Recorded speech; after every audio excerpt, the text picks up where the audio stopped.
All right, everyone, we're back with the Paul Jr. podcast. You know, through the years, people always ask about the bikes, which my favorite, you know, what bikes I like the most, or what the crowd favorites are, or people give their opinion of what they like the best.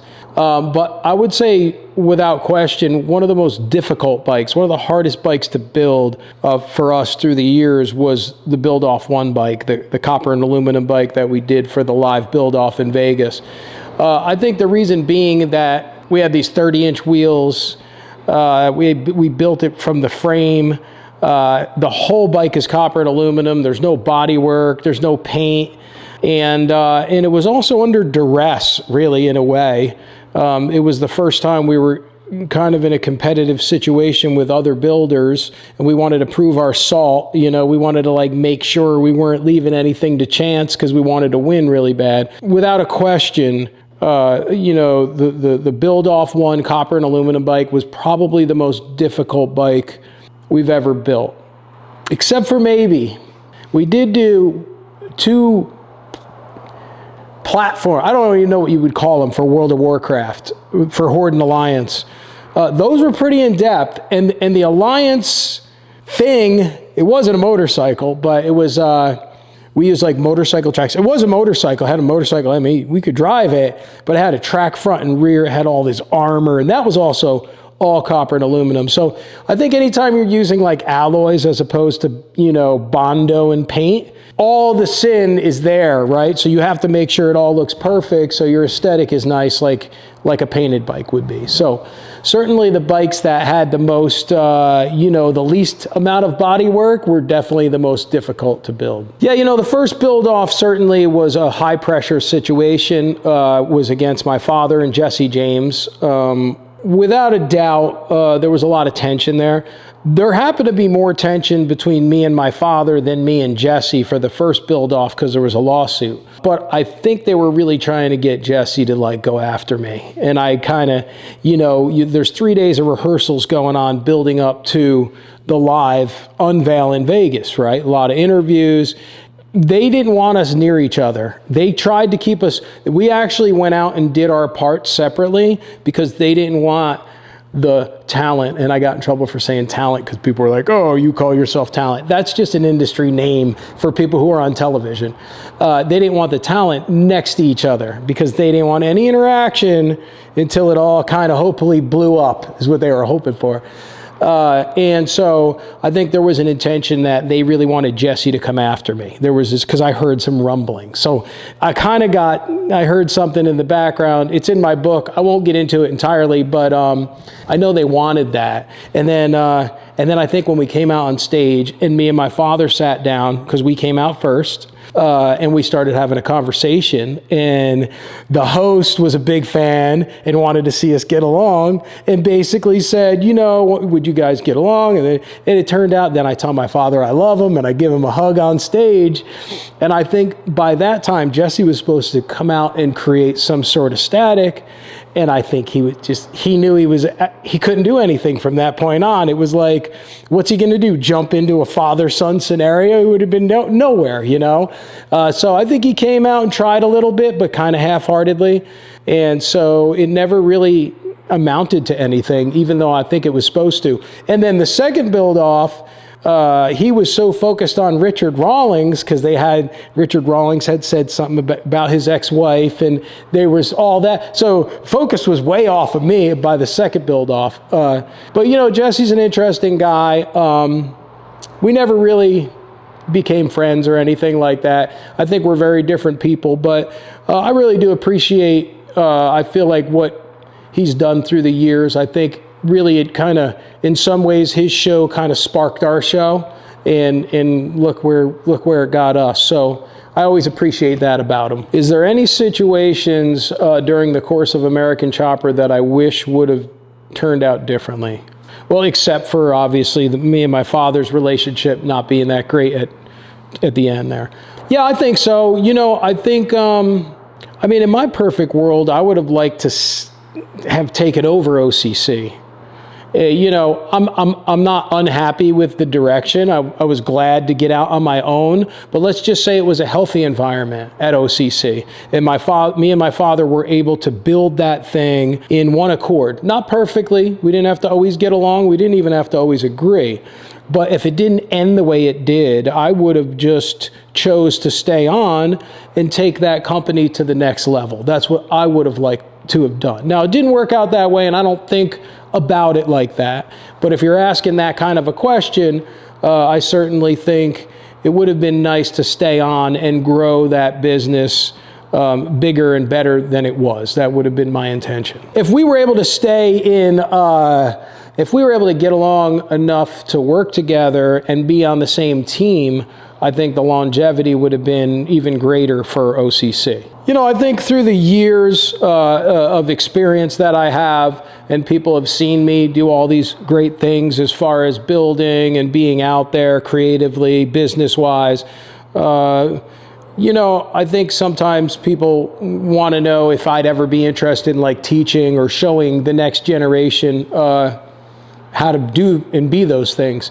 I think to some extent, I like to talk with young people just about the process and whatnot. I do find that like my brand of creativity and the way I think and how I operate is kind of unique and distinctly to mine, if that makes any sense. Like my approach is, I don't know how you teach it. I don't know how you could teach it. No one taught me it. So I have like a creative that no one really ever taught me. I didn't take classes. I didn't go to school for it. I didn't read books about it. I never read a book, an article on creativity. God just has given me a gift to do what I do. God has given me the opportunity and the gift, and the rest is what you see. So it's so hard to like teach a gift. You could teach practical application and common sense. You could teach someone how to build a railing because it's mathematical. That's how I learned. But the creative process, I don't know how you do. I don't know how you do that. I don't know how you show someone how to be creative. Yeah, I think you have to have it, or even like musicians, right? For instance, and I know this is going to sound weird. I always relate more to painters and musicians than motorcycle builders, because it's more, because when I hear them talk about their creative process, I relate to that 100%. Not another motorcycle builder. It's more on the art side, so I see the way musicians see, I think. Or a painter or a sculptor might see. That's the way my mind works. So how do you teach it? I mean, you can learn to sculpt, but you know, there's Picasso's and there's, you know, the works of Leonardo da Vinci, and then there's, you know, everybody's got a different propensity or skill set. And I don't know how to teach that, to be honest with you. I can encourage people to try, because I didn't know I was creative until I was 26 years old. Most kids are out of college by then. So I didn't know I had the gift. I knew I could build things, but not to the extent in which I ended up doing later on, you know. So yeah, it's one of those things. I call it given the opportunity, and that's what happened to me. I was given the opportunity through American Chopper and OCC, and my father, frankly. My father had opened up a door, because I wasn't going to be building motorcycles. I was working in the steel business. He started building them. I joined him, and I ended up having a gift for it that I didn't know was there. So that was given the opportunity. You know, was there a moment in the show that never got the attention it deserved? I would say this, probably a lot of moments in the show that didn't get the attention it deserved. Because I would watch it and say, where's that great thing we did constantly? And in fairness to, you know, the editing side of things and production, they were always under the gun to get episodes done. Quite often, our show was so good, we'd have two and a half hour episodes that they had to make literally 40 minutes because you have commercial breaks. So who decides what comes and goes? In my opinion, stuff that got cut out that I think would have made the show way better. But you know, I'm not on the editing side, and it's easy to say. But yeah, constantly there would be these great scenes that just wouldn't make the cut, you know, and I would watch it and be like, we would all go look at each other and go, we did, that was so funny, or that was so great. and it just didn't make the cut. There's a couple charitable bikes that come to mind that really were meaningful, and it was a very heartfelt tribute on our part. The Make-A-Wish bike was a big one because, you know, Make-A-Wish is such a big organization, and you're dealing with children who are quite often, you know, their kind of last request is, you know, to see us, which we had a lot, which was a great honor. We would have Make-A-Wish kids come through all the time, and eventually we ended up doing the Make-A-Wish bike, and we got the kids involved, and they did their handprints all over it for the paint, and it was really very cool. And March of Dimes too. When I went on my own, we built a March of Dimes bike for a company whose the owner had 3 daughters, triplets, that had some problems early on, and March of Dimes really came through for them, and we were able to build a March of Dimes bike as well. So charitable bikes like that really have to do with like kids, to me is like, I don't know, you can't get any more important than that. And then of course, you know, anything we've ever been able to do for veterans through the years, that's always been big for us, you know. I've always felt like if I wasn't willing to go fight in a war or join the army, then I better honor people who are doing that in my stay, you know. Is there any bike out there that I wish I had? I would say every bike I ever built on air, I wish I had back. And I'm not even kidding. And I've called after some of them, and I've had, well, I have a few, and I know where there's a couple.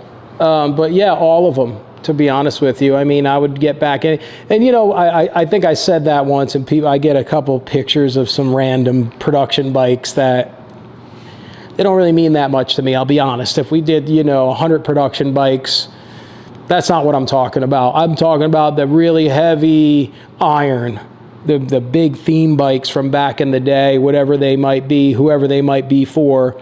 All of those bikes to me are very important. For one, they have television shows associated, which is tied to my legacy. And for the most part, I had a large say in the design and fabrication of them on like a 90% basis. There was a few bikes that, you know, when we were real busy, got done without a lot of input from me. But the big bikes, I had a tremendous amount of say and creative input. I'll tell you a bike I want back real bad. I shouldn't say it. If I say it, the price is going to go up. That's the problem. But I don't think it's going to be available. But maybe someday. I'd really like to get the Cadillac bike back. Well, the Cadillac bike would be like the second toughest bike we ever built, I think. Just from the standpoint of, it wasn't a build-off, but there was going to be a comparison because my father was also building a Cadillac CTSV bike, apples to apples.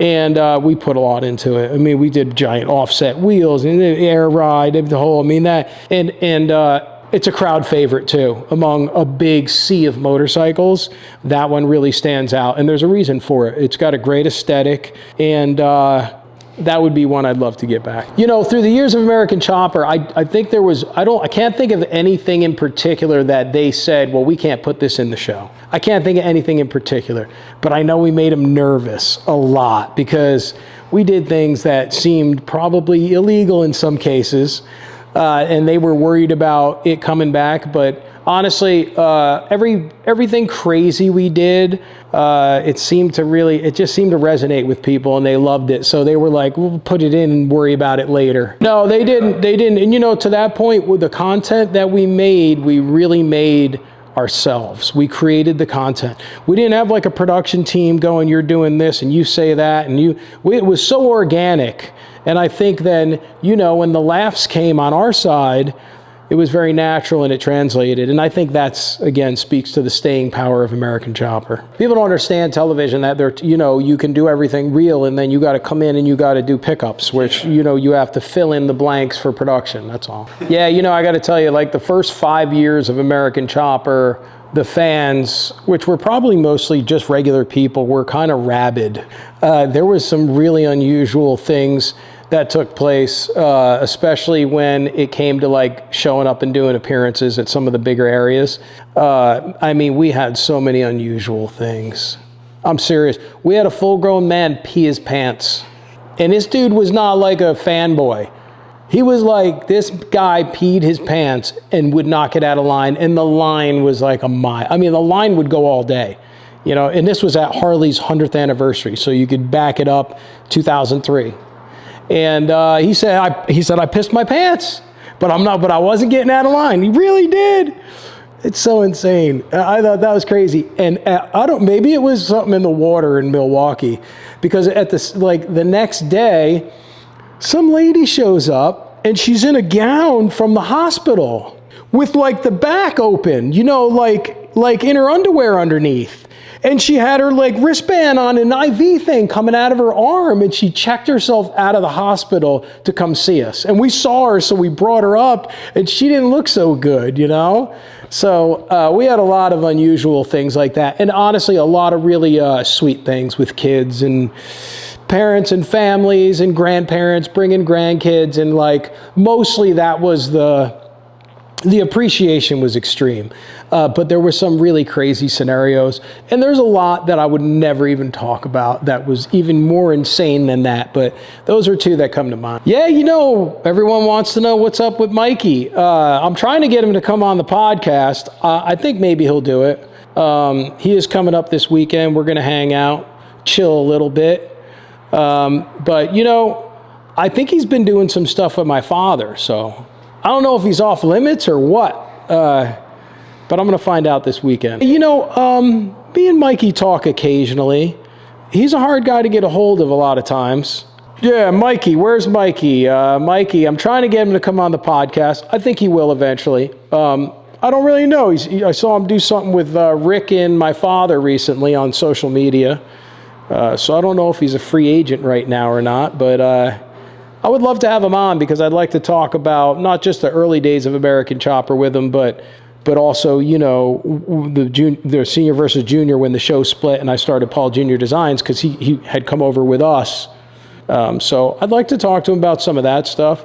I'd really like to talk to him about like when things started, his perspective on the show. I think he came in like during a Black Widow, maybe first episode of the series. I think we did 2 pilots before he joined the show. So I'd like to get his take on that, how he remembers things, you know, where he was at the time. That would be fun to talk to him. I'd love to talk about that stuff. I talked to Vinny and I talked to Cody, and they're both going to come on the podcast. We're just trying to coordinate that. And I invited Rick. I even offered the beach. I'm trying.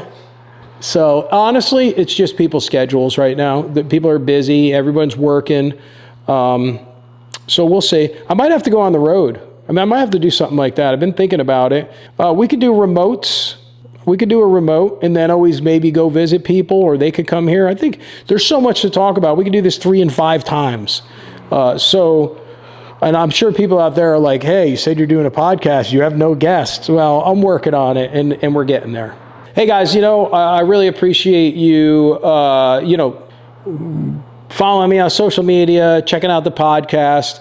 And really just supporting Paul Jr. Designs and everything we're doing. We're going to keep moving forward on this. We're going to keep bringing you good content. You know, we're going to have some big announcements coming up pretty shortly. And hang in there, because I think it's going to get good.